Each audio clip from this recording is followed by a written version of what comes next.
Destinée aux plus de 60 ans, cette résidence de 24 logements a pour but de maintenir l'autonomie des personnes âgées le plus longtemps possible et d'éviter l'isolement social.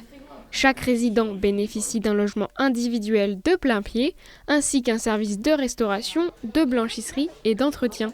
On n'est pas médicalisé, c'est pour ça que vraiment on maintient tous les services qu'on a à domicile. Par contre, voilà, pour accéder à la MARPA, il faut quand même avoir un minimum d'autonomie.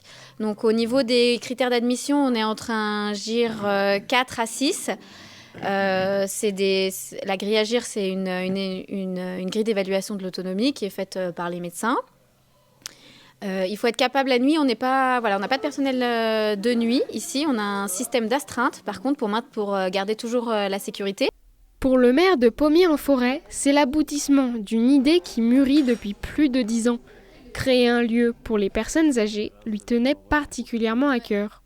L'important, c'est entre le chez-soi et l'EHPAD. Donc c'est primordial. Et les gens qui vont venir là, c'est des gens qui... Ils ont actuellement chez eux, ils sont bien parce qu'il y a les services de soins à domicile. Donc, mais à un moment donné, c'est pas des soins forcément qu'ils cherchent. C'est un environnement.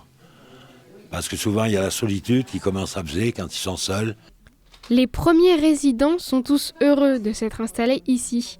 Vivre en communauté, mais garder leur indépendance, leur plaît beaucoup.